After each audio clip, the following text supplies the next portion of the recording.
Baik, Assalamualaikum warahmatullahi wabarakatuh. Selamat siang Bapak Ibu semuanya. Alhamdulillah, Hirobbil Alamin kita bisa bertemu lagi dalam kegiatan Sedekah Ramadan Jilid 3 dengan penyelenggara yaitu Bretto Institute yang sudah selama 3 tahun menemani Bapak Ibu semuanya, pelaku-pelaku usaha yang ada di seluruh Indonesia tentunya untuk mendengarkan sharing session dari para narasumber, para trainer, para ahli, para mentor yang tergabung ke dalam Breta Institute. Dan kita di jilid 3 ini menyelenggarakan 15 hari dengan 15 tema dan juga 15 para ahli atau para trainer yang tergabung ke dalam Breta Institute. Mudah-mudahan Breta Institute memberikan dampak yang positif untuk teman-teman semuanya yang menyaksikan acara kita, baik itu di Zoom hari ini maupun di YouTube, yang tentunya akan kita sharingkan kepada teman-teman semuanya. Nah, izinkan hari ini saya akan memberikan tugas, wah bukan tugas sih sebenarnya, jadi sharing kepada Coach Jakaria. Coach Jakaria ini merupakan seorang trainer yang aktif banget mendampingi di dunia kerjanya gitu ya, trainer corporate. Kemudian saya kenal beliau sudah kenal lama dan 3 tahun menemani kita bersama Sedekah Ramadan dari jilid 1 sampai sekarang jilid 3. Setia sekali. Tinggal saya harus memberikan kesetiaan Breto untuk Mas Jaka gitu ya. Apa yang harus diberikan gitu ya. Dan mudah-mudahan kita terus bisa berkolaborasi selama Breto Institute berdiri dan terus bertumbuh. Mudah-mudahan berkat teman-teman, para trainer, para narasumber, para mentor yang selalu support di lingkarannya Breta Institute itu menjadikan dampak yang baik untuk Breta Institute.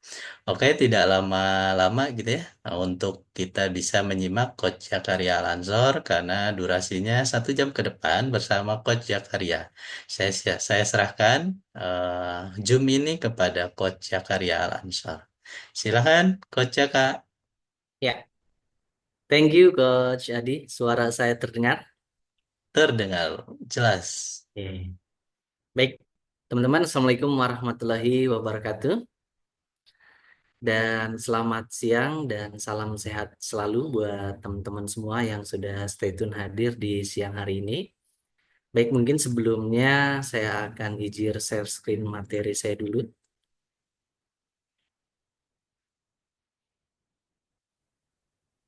Oke, baik. Apakah terlihat? Terlihat. Lihat ya, teman-teman. Baik.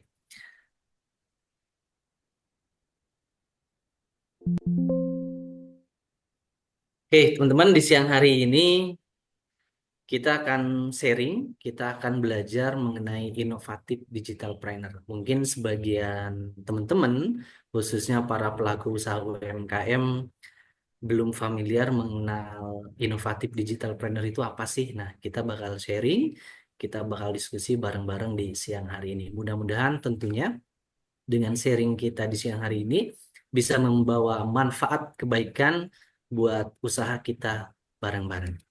Nah, teman-teman, salam kenal. Saya Jakaria Lansor. Saya aktif sebagai trainer di corporate dan saat ini untuk UMKM saya sudah mentor UMKM Certified BNSP bareng Coach Adi juga dan setiap sedekah Ramadan insya Allah kalau memang ada waktu saya akan menyempatkan waktu teman-teman. Feel free teman-teman bagi mungkin ke depannya yang mau diskusi dengan saya, di sana tertera mobile number saya, silakan. Ketika mau diskusi atau sharing ya, kita bisa sharing atau diskusi sama-sama. Teman-teman, rules yang hari ini agar efektivitas kelas dapat berjalan dengan baik, silakan HP-nya untuk sementara di silent, no personal attacks, partisipasi aktif, satu diskusi on time dan tentunya open mind. Silakan nanti mungkin di sesi Q&A ada yang mau ditanyakan atau ada yang mau didiskusikan dan saya yakin yang hadir juga di sini ada Coach Adi atau coach yang lain yang bisa mungkin bisa kita sharing bareng-bareng.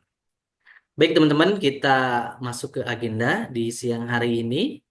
agenda kita nanti akan ada Altifos, materi Q&A dan juga closing. Untuk Altifosnya mungkin singkat aja di selama bulan Ramadan, tetap semangat puasanya, tetap semangat menjalankan usahanya, dan yang paling penting adalah tetap sehat dan jangan lupa berolahraga, teman-teman.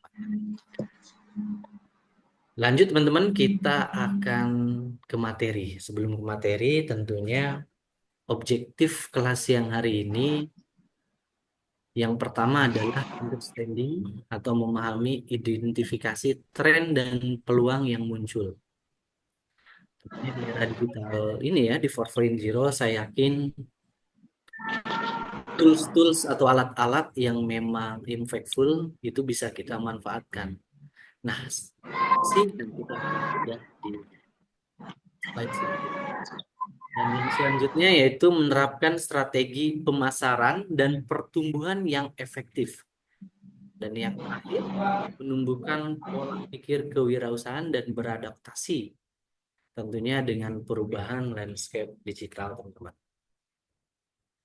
Baik, teman-teman, latar belakangnya apa sih? Ini kenapa menjadi penting ya bagi saya?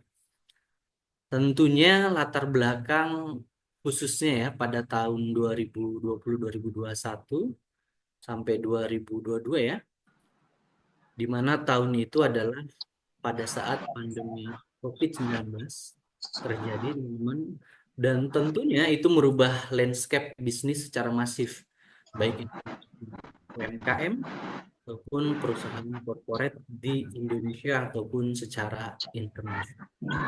Lalu apakah layanan kita masih sesuai dengan kebutuhan sekarang? Nah, itu yang harus kita sama-sama renungi. Cara bisnis kita, kalau memang yang masih teman-teman menjalankan secara konvensional gitu ya, apakah sudah sejalan dengan kebutuhan sekarang atau belum?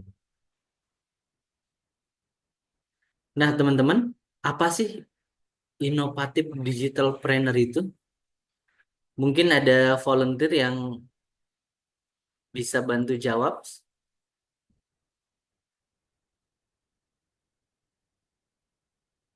Belum ada? Oke, kalau belum ada kita akan mungkin next saja dulu ya, teman-teman. Apa itu inovatif digital planner? Tentunya inovatif digital planner adalah entrepreneur atau pengusaha yang memiliki kemampuan untuk beradaptasi, teman-teman, dengan perubahan teknologi dan menemukan solusi, yaitu agile terhadap inovasi untuk menjawab kebutuhan pasar, teman-teman. Yang tadi kita singgung di awal ya, di era digital saat ini, khususnya masa setelah pandemi, apakah bisnis kita masih relevan dengan kebutuhan pasar saat ini? Tentunya ada perubahan yang signifikan di situ yang harus kita aware. Nah, yang pertama yang akan saya sharing adalah kenali bisnismu dengan metode analisis SWOT, teman-teman. Jadi analisis SWOT ini sampai saat ini masih digunakan baik di level corporate ataupun UMKM modern ya. Jadi analisis SWOT ini terkenal di era tahun 90-an, teman-teman. Yang artinya SWOT sendiri adalah singkatan, S-nya itu strength, W-nya itu weakness, O-nya itu opportunity, T-nya itu threat. Strength itu adalah bahasa Inggrisnya, teman-teman, yaitu kekuatan, weakness ini kelemahan, opportunity adalah peluang di masa yang akan datang, dan threat-nya itu adalah ancaman saat ini dan yang akan datang. Sebagai contoh, untuk teman-teman mudah memahami, saya akan memberikan contoh pada usaha pojok cukur yang sudah kita sharing dan analisa bareng, yaitu di daerah Bogor. Saya bareng-bareng tentunya dengan pelaku usahanya, kita coba mapping dari analisis SWOT ini. Yang pertama adalah strength-nya, teman-teman. Kekuatannya. Dari usaha pojok cukur ini, harganya bersahabat, tempat dan situasinya yang nyaman, lokasinya tempat lokasi tempatnya itu dekat dengan rumah masyarakat, dan yang terakhir adalah yang keempat, dekat tempat nongkrong atau kafe ya, ada makan minum, jadi sangat cocok untuk membuat usaha pojok cukur ini. Nah, teman-teman, mungkin sejalan strength di pojok cukur ini, teman-teman bisa mencoba membayangkan untuk strength ataupun kekuatan.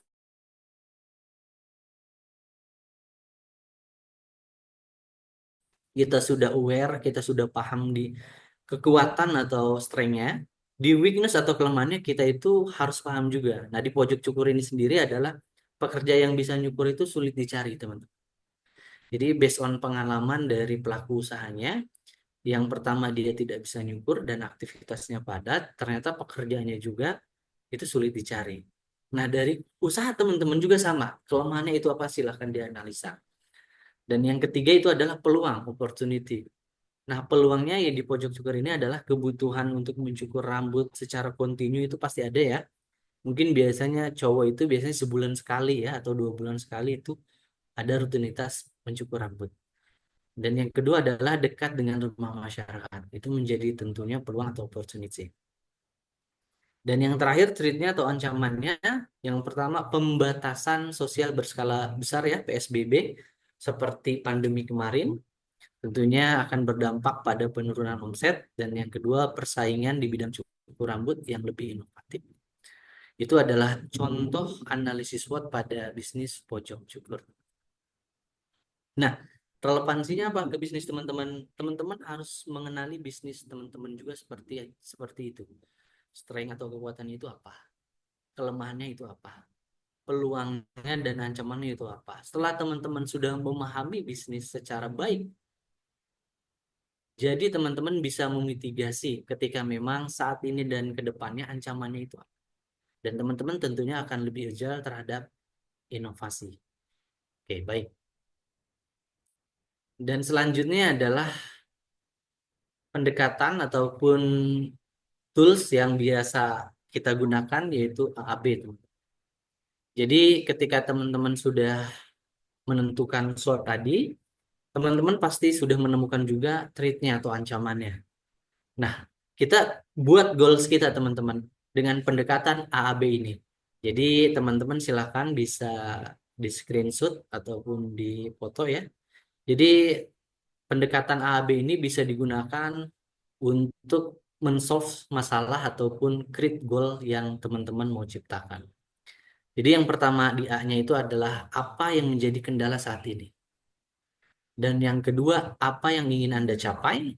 Dan yang ketiga, bagaimana cara untuk mencapai itu. Itu semuanya terkoneksi, teman-teman. Kalau teman-teman sudah memahami kendalanya apa, lalu yang ingin dicapai apa, lalu bagaimana cara untuk mencapai itu teman-teman saya yakin bisa lebih inovatif, bisa lebih agile, ataupun bisa lebih grow di bisnis teman-teman, atau tumbuh ya teman-teman. Lanjut teman-teman, di sini adalah kita akan share tips menjadi inovatif digital trainer. Yang pertama, pahami kebutuhan pasar, teman-teman. Nah, pahaminya itu bagaimana? Yaitu melakukan riset, teman-teman. Yang kedua, gunakan teknologi yang tepat. Teknologi itu apa? Teknologi yang sesuai dengan kebutuhan bisnis Anda. Kita bisa menggunakan, teman-teman biasa mungkin menggunakan sosial media ya. Itu bisa juga digunakan. Baik Facebook, Instagram, TikTok, ataupun yang lainnya. Atau teman-teman bisa aware dengan e-commerce, di Tokopedia, Lazada, Shopee, ataupun yang lainnya, silahkan gunakan. Dan yang ketiga, bangun brand yang kuat. Nah, ini sangat penting menurut saya, teman-teman. Jika teman-teman aktif di sosial media, atau mungkin teman-teman ada yang belum sama sekali aktif, silakan manfaatkan Gen 4.0 ini, sosial media itu dengan membangun brand yang kuat. Karena apa? Ketika masyarakat secara luas, khususnya Indonesia gitu ya, kalau sudah mengenal brand, itu tidak kita kita tidak bicara eh, nominal ataupun finansial ya, tapi kita bicara selling brand. Karena saya yakin ketika brand kita kuat, brand kita dikenal secara luas, value nilai finansial atau uang itu akan datang dengan sendirinya. Dan yang selanjutnya adalah gunakan strategi pemasaran digital yang efektif. Itu seperti apa? Tentunya manfaatkan berbagai platform yang tadi saya infokan. Dan yang terakhir adalah terus belajar, keep learning and adapting atau beradaptasi. Tentunya dengan mengikuti perkembangan teknologi terbaru dan pelajari keterampilannya teman-teman. Mungkin di era sekarang itu untuk beriklan ya atau menggunakan ads itu, kalau dulu konvensional mungkin beriklan itu hanya bisa di media-media seperti televisi, radio gitu ya, yang memang biayanya itu cukup lumayan besar. Kalau sekarang teman-teman, untuk beriklan atau menggunakan ads, itu teman-teman kalau di Facebook ada Meta Ads gitu ya, atau di Google itu ada Google Ads. Itu saya yakin berimpactnya itu luar biasa. Dari membangun brand dikenal secara luas dan tentunya ke penjualan, sellingnya itu pasti akan lebih berimpact. Silakan teman-teman coba explore dari sisi situ. Nah, dari riset dan yang lainnya, tentunya saya akan sharing nanti khususnya di riset, ada tools apa saja yang bisa kita gunakan. Tentunya itu akan bermanfaat sekali buat teman-teman. Jadi, saya yakin teman-teman yang hadir di siang hari ini tidak akan rugi, teman-teman. Nah, ini sebagai contoh, teman-teman. Ini untuk memotivasi kita semuanya atau reminder juga buat saya sendiri agar kita lebih semangat, teman-teman, di bisnis kita masing-masing. Ini kita berangkat dari kisah true story Pak Yoyok yang memang raup pendapatan 2,5 M per hari, teman-teman. Bayangin 2,5 M per hari. Bahkan Pak Yoyok ini sudah ikut di Deddy Corbuzier ya di podcastnya. Kalau mungkin teman-teman mau cek nanti setelah sesi ini bisa cek langsung ke YouTube Deddy Corbuzier. Pak Yoyok ini sudah masuk. Jadi Pak Yoyok ini teman-teman mengeluarkan budget untuk Google Ads ini 1 M, teman-teman. 1 M. Dan dia hanya beriklan di Facebook. Facebook, teman-teman. Jadi menggunakan Meta Ads. Dan secara jangkauannya itu kalau kita bicara Meta Ads, memang kita bisa setting, teman-teman. Apakah kita mau internasional atau nasional atau ruang lingkupnya mau diperkecil gitu ya, wilayah provinsi atau kabupaten kita itu bisa. Bahkan segmentasi orangnya yang usia berapa atau mungkin yang hobinya seperti apa orang itu, misalkan contoh relevansinya ke Payok ini, kalau tidak Payok ini berjualannya itu hanya peralatan dapur, teman-teman, kayak mungkin panci gitu ya buat alat masak dan lain sebagainya. Nah, itu bisa kita sesuaikan di MetaS. Nah, Payoyok memanfaatkan itu, teman-teman, dan tidak tanggung-tanggung investasi iklan yang dikeluarkan 1 M per hari, teman-teman. Dengan jangkauan itu dia menjual itu skalanya internasional. Tentunya impact-nya adalah per harinya itu pendapatan gross-nya ya atau brutonya itu sebesar 2,5 M. Bayangin, teman-teman. Dari iklan 1 M, dia 2,5 M bisa mendapatkan per hari, teman. Andaikan itu teman-teman bisa memanfaatkan dengan baik ya di produk bisnis kita, baik barang ataupun jasa, saya yakin itu akan high impactful, yang artinya akan berdampak besar ke bisnis teman-teman untuk tumbuh. Oke, teman-teman, kita akan lanjut go modern. Apa maksudnya go modern? Teman-teman, mungkin ini saya ngutipnya di tahun 2014 ya. Sudah lumayan lama, tapi saya yakin di tahun 2025 ini malah semakin banyak. Jadi yang ditanyakan itu what happens online in 16 second. Jadi di 60 detik itu secara online apa yang terjadi? Di email saja di tahun 2014 itu ada user aktif menggunakan email 204 juta, teman-teman. Di Facebook 3,3 juta dan lain sebagainya, teman-teman bisa lihat sendiri. Artinya apa? Yang memang aktif secara online di sosial media dan yang lainnya, itu memang sangat banyak, teman-teman. Andai kita masuk ke situ, andai kita memanfaatkan sebaik-baik mungkin di era digital, yaitu menggunakan sosial media atau e-commerce atau yang lainnya gitu ya, apa yang akan terjadi ke bisnis kita kalau kita memanfaatkan itu secara baik? Dan tentunya teman-teman pasti membayangkan ya, apa yang akan terjadi, yaitu bisnis teman-teman mulai grow, mulai tumbuh. Asalkan satu kuncinya, yaitu konsisten, teman-teman. Baik, teman-teman, di era pandemi, itu tentunya merubah landscape ya.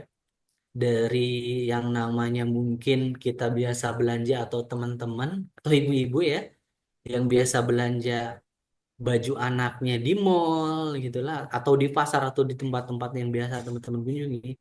Sekarang setelah pandemi, tentunya saya yakin kebiasaan mereka berubah, teman-teman. Mereka pasti belanja melalui platform digital. Bahkan sadar atau tidak sadar, teman-teman, saat ini kita ataupun keluarga kita, coba dicek. Kebiasaan belanja kayak seperti baju aja salah satu contohnya. Itu kebiasaan beli di mana? Saya yakin jawabannya di platform e-commerce ataupun di sosial media. Karena apa? Karena pandemi inilah yang mendorong kebiasaan masyarakat yang awalnya mungkin ya di era dulu itu masih ragu apakah mungkin e-commerce ini bisa dipercaya atau tidak. Tapi dari setelah pandemi ini itu mendorong semuanya merubah dari kebiasaan yang biasanya kita belanja konvensional seperti di pasar atau yang lainnya gitu ya, atau di mall belanja baju, itu kita belanja di e-commerce. Dulu itu saya yakin mungkin trustnya masih kurang, tapi sekarang teman-teman itu luar biasa pertumbuhannya. Jadi kalau teman-teman di tahun 2025 ini mungkin masih ada yang belum memanfaatkan, silahkan dicoba teman. Atau teman-teman sudah memanfaatkan tapi belum bisa konsisten, silahkan teman-teman lebih bisa berinovasi. Sorry teman-teman. Oke, baik, kita lanjut. Oke, teman-teman. Di sini saya akan berbagi kisah true story dari Gaptek, teman-teman. Bu Binti ini dari Bali, yang tentunya dari Gaptek bisa merubah hidupnya. Silakan disimak ya. Nanti mungkin kalau nggak ada suaranya, silakan raise hand atau info ya, biar kita bisa ulangi. Silakan disimak. Halo Ibu Binti, apa kabar? Halo, dengan siapa? Dengan saya Bu Caca dari jurusan.com. Oh iya, gimana Mbak? Terkait untuk orderan Ibu dari produk terbaru kami, Anasa Heal. Nama saya Binti Istifadatul. Sehari-hari ibu rumah tangga sih Mas. Biasanya bantuin suami juga jualan pisang.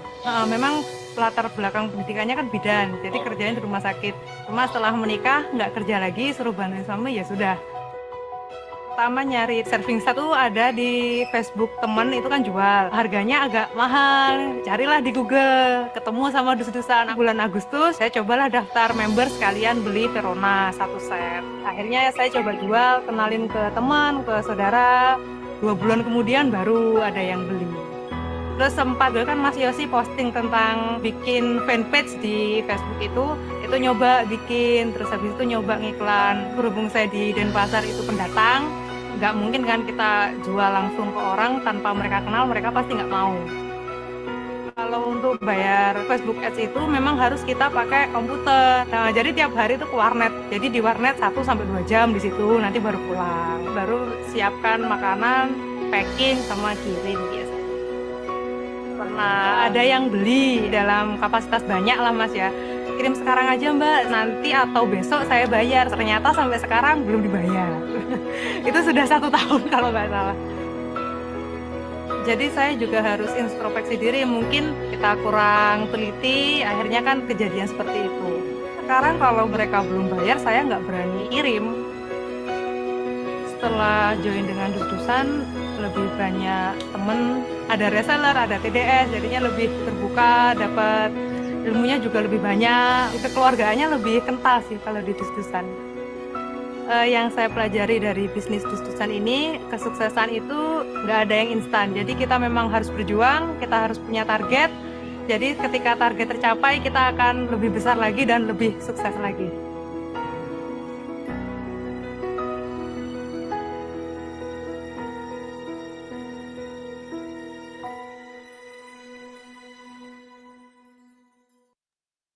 Nah, teman-teman, itu tadi adalah true story dari Bali ya, Bu Binti, yang memang bayangkan teman-teman, dia itu gaptek teman-teman.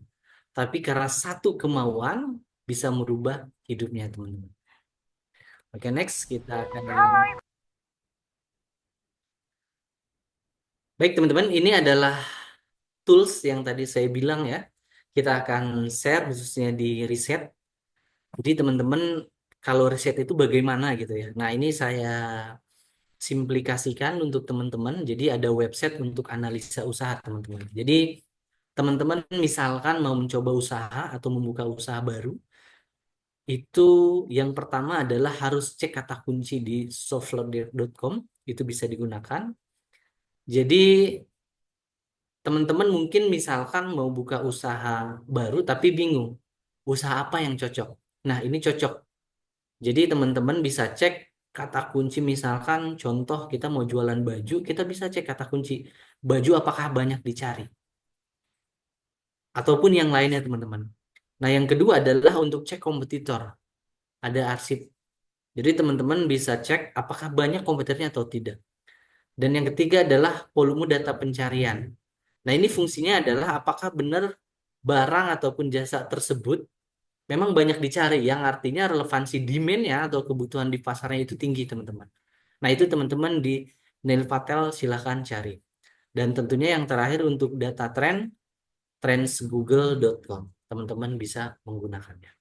Nah, saya yakin untuk analisa usaha ini sangat cocok. Toolsnya silahkan teman-teman dicatat atau dipoto ya untuk kebutuhan usaha teman-teman.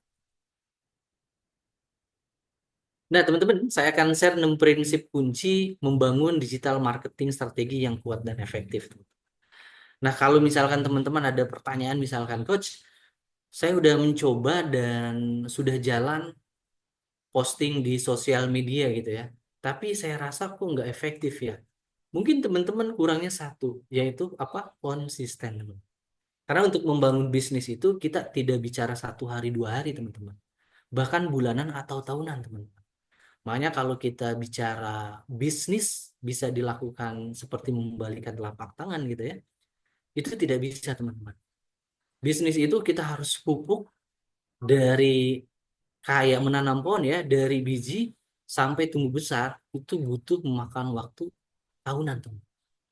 Nah, ini 6 prinsip kunci yang mungkin bisa teman-teman gunakan untuk membangun digital marketing strategi yang kuat dan efektif. Yang pertama, teman-teman, yaitu posting.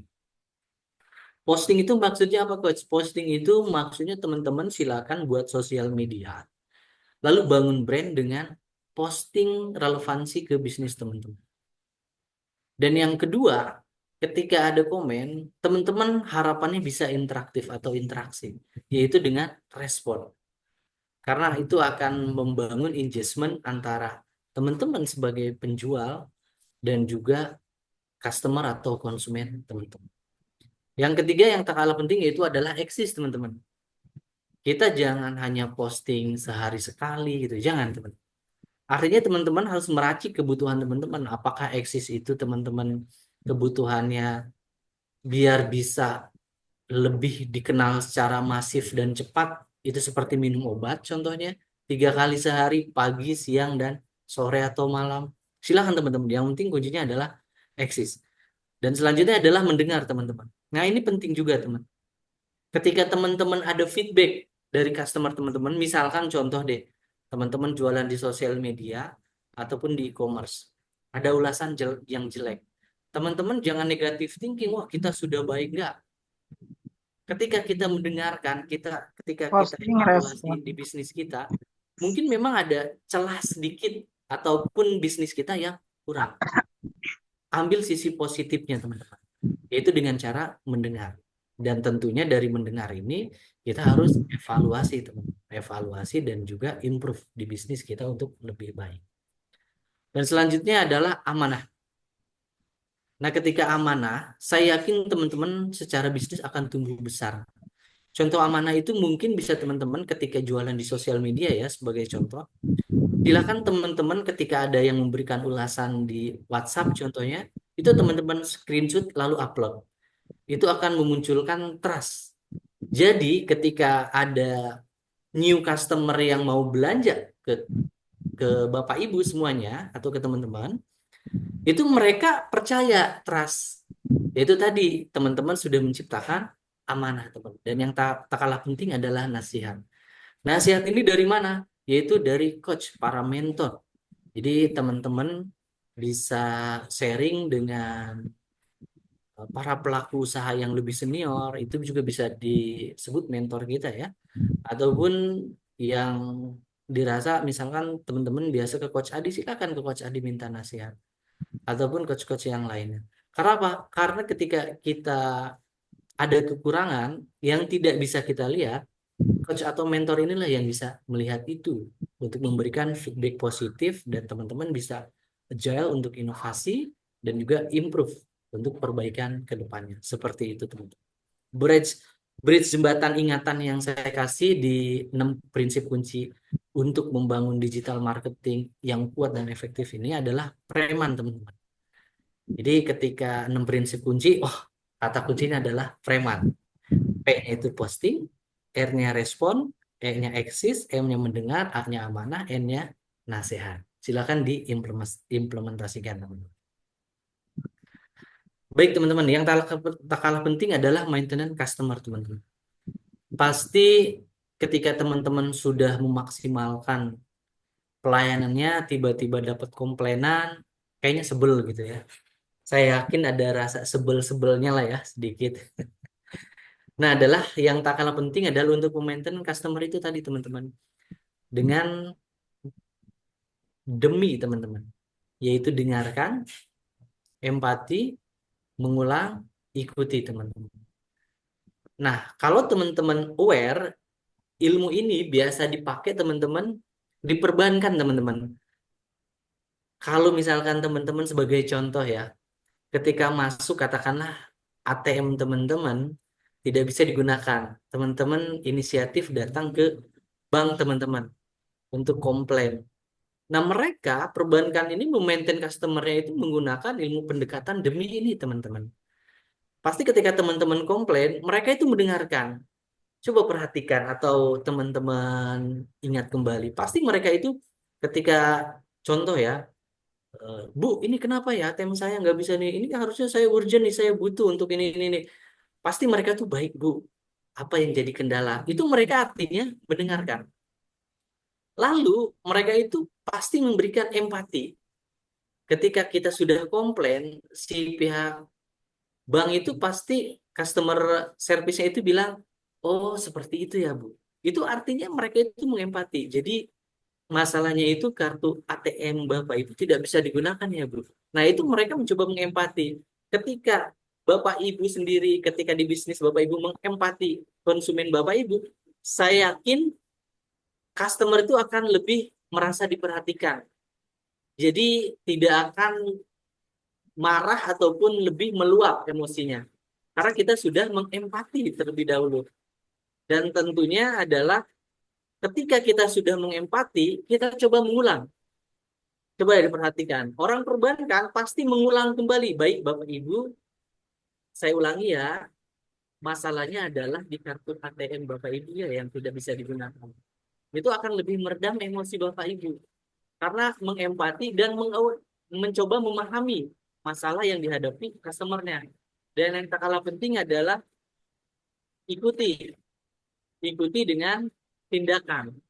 Yaitu tindakannya apa? Harapannya yaitu adalah solusinya kan.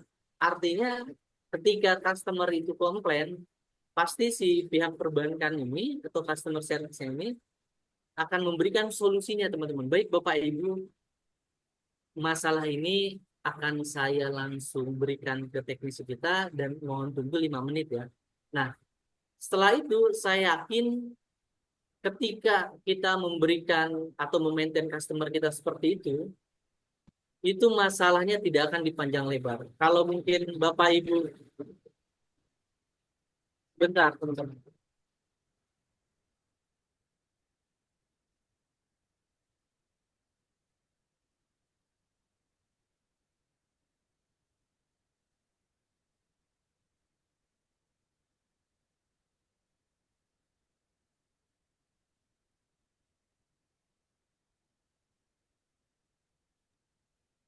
Sorry teman-teman di wilayah sedikit hujan deras. Oke, kita lanjut teman-teman. Baik, setelah teman-teman mencoba mengimplementasikan pendekatan demi ini, saya yakin misalkan sebagai contoh teman-teman berjualan di e-commerce di Tokopedia. ulasan-ulasan buruk itu tidak akan terjadi. Kalau smart buying atau customer yang baik itu ketika ada kesalahan pasti ngirim pesan. Nah, mereka pengen tahu respon kita tuh seperti apa. Cara melayani atau maintenance customer ketika ada buruk. Baik, mudah-mudahan bermanfaat teman-teman. Kita akan lanjut untuk resiko cyber teman-teman. Di era digital ini tentunya kita mesti aware juga yang namanya IT security teman-teman. IT security itu apa? Yaitu adalah mencoba kita mengamankan dari sisi informasi teknologi yang ada gitu. Misalkan sebagai contoh resiko cyber yang saya ingin share adalah teman-teman jangan sesekali mencantumkan di laptop ataupun di PC teman-teman username atau password. Saya yakin ini sebagian masih ada yang seperti itu ya gitu ya. Nah, coba dihindari seperti itu teman-teman. Atau sebagai contoh yang lainnya, kalau email teman-teman ada email masuk tidak mungkin teman-teman tidak tahu ya penerimanya siapa ataupun dari siapa, itu teman-teman jangan kalau ada link jangan mencoba mengklik. Itu adalah phishing teman-teman. Ketika teman-teman klik, yang jadi resikonya adalah laptop PC teman-teman ataupun ketika di handphone teman-teman itu sudah bisa diretas teman-teman. Bahkan sampai mungkin ke m-banking teman-teman, dompet digital teman-teman, akun-akun yang lainnya teman-teman itu bisa diretas. Jadi saya sarankan ketika misalkan contoh ada phishing ke email ataupun ada ke WA atau mungkin ke SMS sekalipun ya, itu jangan pernah coba teman-teman mengklik sekalipun. Karena itu resikonya teman-teman pasti kena retas teman-teman. Nah, tentunya teman-teman selanjutnya adalah join komunitas. Kenapa harus join komunitas, teman-teman? Tentunya sangat bermanfaat ketika kita join komunitas, jaringan bisnis yang meluas. Yang kedua, lebih mudah bertukar informasi. Yang ketiga, meningkatkan penjualan. Dan yang terakhir, meningkatkan brand awareness, teman-teman. Jadi kita jangan cuman, oke, kita aktif sosial media sudah, e-commerce sudah, tapi komunitas tidak kita manfaatkan. Silakan teman-teman. Untuk cara joinnya banyak kok. Mungkin di IG, mungkin di TikTok, mungkin di Facebook itu banyak komunitas-komunitas mungkin dengan bisnis sesuai barang dan jasa teman-teman ya. Teman-teman di situ bisa sharing ya dan juga bertukar informasi teman-teman. Nah, teman-teman, ini adalah yang terakhir ya. Kita nanti slide terakhir adalah sharing yang sudah join komunitas dan yang lainnya gitu ya. Dan tentunya sebagai penutup, jangan lupa selalu belajar dimanapun dan kapanpun. Saya tutup. Wassalamualaikum warahmatullahi wabarakatuh. Waalaikumsalam warahmatullahi wabarakatuh. Tepuk tangan untuk Coach Jaka. Terima kasih sharingnya singkat, padat, namun penuh penasaran jika ingin bertanya gitu ya. Teman-teman yang mau bertanya silahkan nih. Karena emang apa namanya sesinya penuh dengan tanda tanya gitu ya. Harusnya banyak yang bertanya ini terkait inovatif digitalpreneur. Karena mau tidak mau era sekarang para pelaku usaha harus sudah digitalisasi atau beralih kepada digitalpreneur lah gitu lah ya. Silakan teman-teman semuanya jika ada yang mau bertanya boleh mau di kolom chat ataupun di open mic silahkan. Ini ada Bu Ruminah, kemudian ada Bu Ana, ada Papa Idente, ada Pak Pajar, ada Bu Rahmawati, ada Bu Azizah, kemudian Pak Asep, nah kemudian ada Bu Ayating, Kiting, ya. Silakan, ada Bu Selfie juga yang mau bertanya boleh. Jika ada yang mau bertanya langsung aja open mic. Siapa dulu nih? Bu Ruminah dulu kah? Boleh, silakan Bu Ruminah di open mic. Dinyalain dulu Bu mic-nya. Speakernya belum kedengeran Bu, mati. Nah, speaker. Oke, Nah, oke, siap. udah. Udah, Oke. kedengeran. Ah, izin Coach, Assalamualaikum warahmatullahi wabarakatuh. Waalaikumsalam warahmatullahi wabarakatuh. Saya ingin bertanya Coach mengenai tadi terkait masalah peningkatan kapasitas UMKM ya khususnya. Bagaimana ketika kita sedang mengalami apa ya namanya tuh istilahnya kalau dibilang saat ini sih UMKM banyak yang mengalami lesu kalau bilangnya lesu gitu. Jadi sebenarnya sudah banyak cara dilakukan dengan berbagai macam, diantaranya adalah pelatihan, kapasitas untuk meningkatkan produksi dan lain sebagainya. Tapi masih tetap tetap itu seperti itu. Lalu langkah apa yang harus kita lakukan, Coach, untuk meningkatkan pemasaran dan juga yang lainnya? Mungkin itu saja pertanyaan dari saya, Coach. Mohon dijawab. Assalamualaikum warahmatullahi wabarakatuh. Waalaikumsalam warahmatullahi wabarakatuh. Waalaikumsalam. Silakan, Coach Jaka, dijawab. Ya, thank you Bu Rumina, good question. Dan saya yakin teman-teman UMKM pasti merasakan ya hal yang sama. Lalu solusinya seperti apa? Bu Rumina, mungkin yang pertama yang bisa dilakukan adalah kenali bisnis Ibu. Jadi Ibu mesti memahami strength-nya dulu atau kekuatan di bisnis Ibu itu apa. Lalu yang kedua adalah weakness-nya atau kelemahannya. Sebagai contoh kan tadi saya jelaskan yaitu adalah usaha pojok cukur. Nah, ini mesti kita pahami secara baik dulu Ibu. Strength-nya apa, secara kekuatan, weakness atau kelemahannya apa, itu atau ancamannya apa. Setelah kita kenal semuanya, kita bisa mapping. Lalu goals pendekatan AAB, Ibu bisa gunakan. Apa yang menjadi kendala Ibu? Misalkan contoh, penjualannya tidak sesuai harapan gitu ya. Lalu apa yang ingin Ibu capai? Pastinya kan penjualannya meningkat. Ya. Lalu bagaimana untuk mencapai itu? Nah, di bagaimana ini Ibu bisa menciptakan atau memapping. Yang pertama, Ibu bisa personal branding atau brand awareness di usaha Ibu. Misalkan contoh Ibu usaha apa? Saya kerajinan meja belajar anak PAUD. Nah, dari bisnis itu Ibu buat fanspage dari mungkin sosial media Facebook, IG, TikTok. Coba tingkatkan brand awareness-nya, Bu. Apa itu udah pernah dilakukan, Bu? Sebenarnya udah pernah kayak di Shopee, di Udah pernah. Tapi apakah sudah konsisten? belum sih. Kalau di Nah, coba Ibu bisa, saya sarankan Ibu konsisten, mungkin sehari itu 3 kali kayak minum obat, Bu. Jadi postingnya pagi, siang, sore. Seperti itu. Dan coba nambah teman dan juga komunitas. Nah, yang tak kalah penting, Ibu sudah masuk e-commerce belum? Kayak Tokopedia, Lazada, Shopee gitu. Di produk Ibu dipasarkan di sana, sudah? Udah. Jadi di sana itu, Coach Punten, di sana itu paling pesanannya itu paling 10 selosin, terus 2, 3, 1 gitu.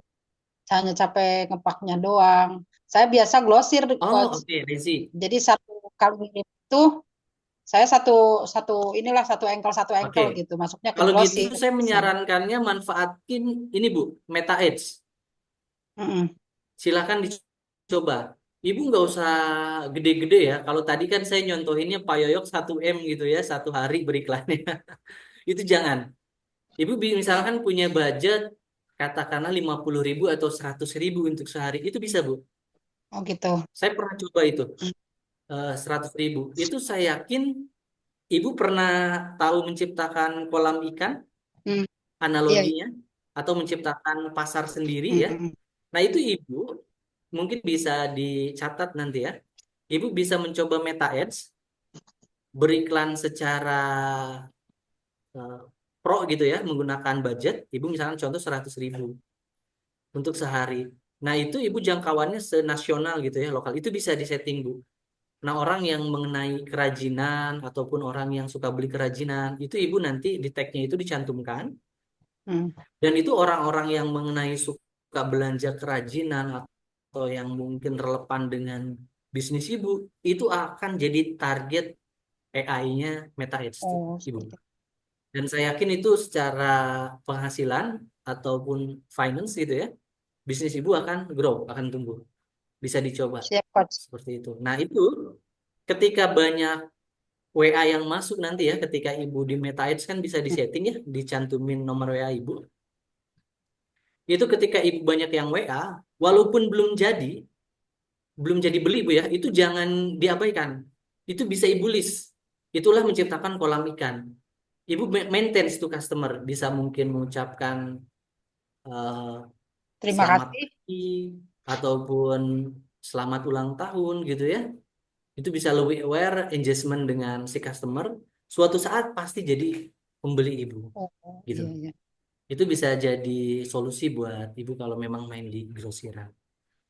Seperti itu Bu, mudah-mudahan bermanfaat. Terima kasih. Amin. Makasih, Coach, untuk jawabannya. Sama-sama. Oke, Coach Yaka ada lagi nih di kolom chat dari Pak Fajar Firdaus. Boleh dibacain langsung dan dijawab langsung.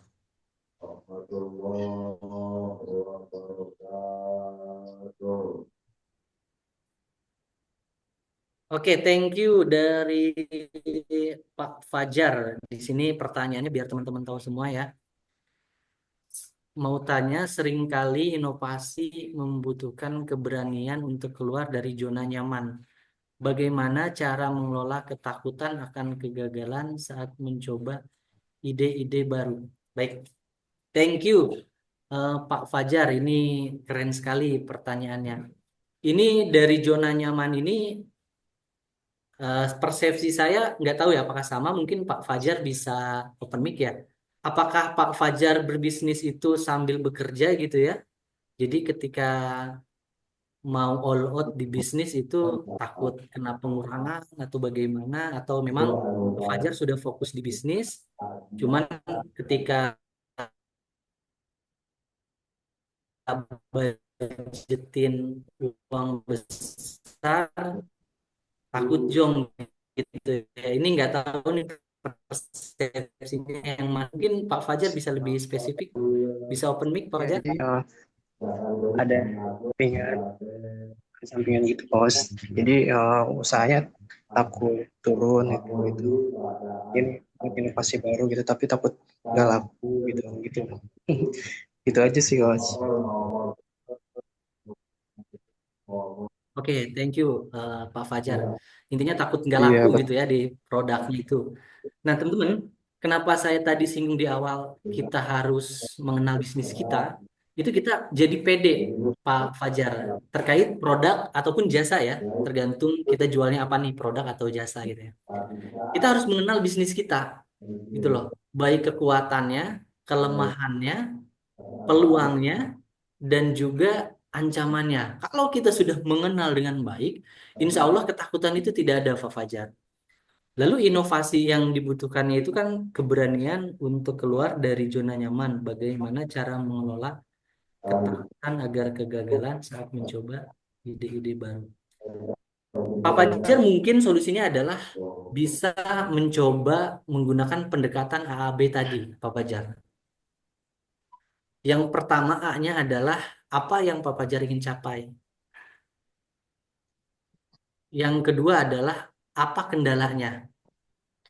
Yang ketiga adalah B-nya itulah bagaimana untuk mencapai itu. Ketika itu sudah kita kelola, saya yakin ketakutan itu akan hilang dengan sendirinya. Karena kita sudah memetakan goals kita sendiri, Pak Fajar. Baik itu, apa nih yang ingin kita capai sebagai contoh ya. Pak Fajar yang ingin dicapai adalah penjualan bulan ini, di bulan Ramadan. Misalkan Pak Fajar, saya nggak tahu Pak Fajar jualannya apa ya, sorry. Kita tanya langsung deh. Ada Ubi jamban. cilembu bakar bos. Apa Pak? Sorry, Pak Fajar? Ubi cilembu bakar bos. Oke, ubi cilembu. Pak Fajar ingin ubi cilembu di bulan ini secara profit itu katakanlah 20 juta lah ya di bulan Ramadan. Nah, itu kan A-nya ya. Apa yang ingin kita capai. Lalu apa yang menjadi kendala? Misalkan contoh Pak Fajar kendalanya adalah Apa yang di bulan puasa tidak banyak yang beli. Atau mungkin Pak Fajar yang aktualnya apa Pak Fajar? Apa yang jadi kendala? Kalau di bulan Ramadan eh, menurun aja sih coach daripada bulan puasa gitu. Apa yang jadi Penjualannya menurun Gitu. ya. Oke. Yang ketiga ini yang jadi solusi bagaimana untuk mencapai itu. Untuk mencapai 20 juta, bulan Ramadan yang jadi kendala adalah menurun. Pak Fajar berjualannya secara offline atau online, saya tanya. Offline ada store-nya. Oh, ada store-nya. Oke. Sudah mencoba online kah? Online belum sih, baru di Instagram aja kita sama Oke. di Instagram aja sih. Saya sudah bisa bantu solve teman-teman dari apa yang disampaikan Pak Fajar. Jadi Pak Fajar mungkin setelah ini bisa coba cek di Shopee, lalu cek di live. Ada penjual pete yang dari Jawa live. Itu bisa dijual luar biasa Pak Fajar. Pete Pak Fajar, yang musiman. Kenapa saya bilang inovatif digital trainer? Kita mesti aware, kita mesti agile terhadap inovasi. Era 4.0 ini kalau misalkan kita dimanfaatkan tidak secara baik, ya impact-nya bakal tidak ada Pak Fajar. Kalau Pak Fajar mungkin sebagai solusi ya, Pak Fajar coba bisa masuk secara online. Tapi harus konsisten Pak Fajar. Saya yakin pasarnya itu luas, tidak hanya di wilayah Pak Fajar saja, misalkan nggak tahu ya Pak Fajar, misalkan di wilayah kabupaten kota mana gitu ya, atau wilayah kecamatan mana. Jadi pasar kita itu tidak hanya wilayah itu teman-teman. Wilayah Pak Fajar itu bisa se-lokal teman-teman. Atau se-nasional teman-teman. Lokal itu maksudnya Indonesia ya. Seperti itu Pak Fajar. Mungkin Pak Fajar bisa menangkap apa yang saya sampaikan atau ada yang mau ditanyakan kembali silakan. Oke, coach, masuk sih coach. Mungkin nanti akan coba yang online gitu. Karena kan kalau yang sekarang kan yang bakar kan ready to eat ya. Mungkin kalau misal yang untuk pengiriman online gitu, kayaknya yang mentahnya gitu ya coach ya. Karena kan Oh, di ada bakar dua solusinya berarti. Kalau yang ada. ready to eat, Pak Fajar bisa masuk. Sudah mencoba ke GoFood, GrabFood, ShopeeFood gitu? Sudah sih coach. Baru mulai sih kita 2 bulan kalau misal mau udah masuk ke situnya. GoFood sama. Oke, coba kalau untuk kita, saya nggak tahu ya skala bisnis Pak Fajar. Coba kalau pengen lebih advance, ditautin kan kita biasanya kalau di GrabFood itu kan ada link ya, link ke toko kita. Itu di sosial media itu ditampilkan sambil dipromosikan, kira-kira gitu. Atau yang lebih tinggi lagi kalau memang ada budgetnya ya, gandeng ini apa influencer dengan sesuai budget kita itu bisa grow-nya bisa lebih cepat tergantung Pak Fajar nih grow-nya apakah pengen slow atau pengen langsung cepat gitu ya itu balik lagi ke Pak Fajar gitu Pak Fajar mudah-mudahan membantu. Oke, siap coach. Soal diimplementasikan nih masukannya. Terima kasih banyak coach. Sama-sama Pak Fajar. Mantap. Semoga bisa dapat pencerahan ya dari Coach Jaka. Kalau ada yang bingung, di Coach Jaka juga ada di grup kok. Di grup webinar gitu ya. Jadi kalau ada yang mau ditanya, cari aja tag Coach Jaka. Oh, itu ada. Silakan bisa konsultasikan terkait digital entrepreneur. Bu Rumina, apa masih penasaran ingin bertanya lagi atau cukup? Cukup jelas gitu. cukuplah coach. Cukup jelas ya. Semoga bisa nambah pemahaman, pengetahuan baru dari pakarnya langsung atau ahlinya langsung. Silakan teman-teman yang lain jika ada yang mau bertanya boleh. Mumpung masih ada sesinya gitu ya. Bu Rahmawati boleh ditanyakan langsung open mic. Halo, Assalamualaikum Wah, semuanya. Salam kenal, Coach. Waalaikumsalam warahmatullahi wabarakatuh. Murid baru, Coach, baru bergabung, dan saya juga baru. Dan belum ngerti apa-apa ya. Ah, Dulu saya jualan tuh hanya offline di toko, jadi orang datang ke rumah ya. Dan ngikutin zaman sekarang saya nggak bisa apa-apa. Bingung harus mulai dari mana gitu. Jujur, awal-awal bingung. Dan dulu tuh produk saya tuh kan dodol, ciri khas Tenjo gitu kan, Bogor. Dulu jualan tuh nggak harus ada legalitas macem-macem ya, nama pun nggak macem, nama aja boleh gitu kan Coach. Sekarang harus mulai benar-benar mulai dari awal Coach, dari legalitas nama, halal, PIRT gitu kan, NIB. Jadi mulai benar-benar dari awal. Dan saya pun gaptek, ibu rumah tangga gaptek. Nggak bingung harus mulai dari mana. Terima kasih Kak. Oke, langsung dijawab ini Pak Oke. Jaka. Yang ditanyakannya apa Bu Rahma? Karena saya baru di, Hmm. di grup ini, saya belum mengerti banyak dan saya bingung uh, harus mulai dari mana. Karena saya gaptek, sosial media saya nggak punya gitu kan, hanya untuk sekedar hiburan aja. Ya, oke. Saya mencoba simplikasi secara realistis ya dengan kondisi Bu Rahma. Tapi boleh tahu nggak Bu, usia Ibu mohon maaf berapa ya? 42, 43 deh. Oke, 42. Oh ya masih muda. Muda itu ya. Udah tua Bu. Langsung Ibu dijawab masih sama muda, Bu Bu. Rumina ya. Mungkin yang pertama yang saya kasih usul secara realistis di awal itu, Ibu bisa masukin produk Ibu tuh ke tempat wisata. Untuk grow bisnis di awal dulu deh. Saya yakin di Bogor ini banyak banget wisata, Bu. Salah satu deh yang saya mention Puncak. Nggak punya channelnya Coach. Nah, kuncinya satu, Bu. Ibu datang, visit, Ibu komunikasi ke tukang oleh-oleh itu. Entah itu mekanismenya tergantung Ibu. Apakah sistem beli putus, apakah kerjasama gitu ya, dan lain sebagainya. Silakan Nah, di di mappingkan gitu ya. oke. Tergantung kondisi Ibu. Kalau memang budgetnya Ibu tinggi gitu ya, Ibu bisa sistem kerjasama. Biasanya kalau kita awal nitip itu mereka mau. Kalau beli Oh. putus itu rada susah. Tapi kalau brand kita sudah, brand awareness sudah dikenal secara luas, mungkin gampang aja sistem beli putus gitu ya. Itu bisa dicoba. Kalau secara realistis ya.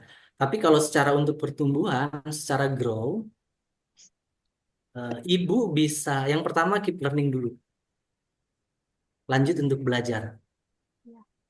Saya yakin ketika ibu ada kemauan, insya Allah di situ ada perubahan. Kuncinya satu, ibu mau berubah atau tidak, ada kemauan atau tidak, dan Pasti. dilanjutkan konsisten. Siap. Semua bisnis bagus, semua bisnis tidak, tergantung kita sebagai pelaku usahanya mengemasnya seperti apa. Oke, Coach. Kalau kita flashback sedikit, jangankan brand kecil Bapak Ibu. Bapak Ibu mungkin saya yakin yang lahirnya di zaman 90-an ke belakang gitu ya. Tahu yang namanya Kodak, kamera Kodak. Iya. Wah, pada zamannya itu luar biasa Bapak Ibu. Dan penjualannya tidak hanya kameranya, yaitu si filmnya saja itu luar biasa. Ini kita cerita sedikit ya. Tapi pada saat kamera digital sudah mulai masuk, sebenarnya karyawannya ada yang mempresentasikannya Bapak Ibu ke level BOD atau jajaran manajemen top top manajemen mereka. Mereka presentasi bahwa ke depan itu kameranya akan beralih menjadi kamera digital. Ditawarkanlah bisnis untuk agile terhadap inovasi, tapi nggak mau. Kodak itu tetap kekeh pada bisnisnya yang merasa bisnisnya udah settle, bisnisnya udah jalan, dan luar biasa profitnya. Tapi yang namanya zaman itu selalu berubah, teman-teman. Makanya baik lagi ke Bu Rahma. Kalau ibu tidak mengikuti zamannya, bisnis itu akan tergerus, Bu. Akan mati dengan sendirinya.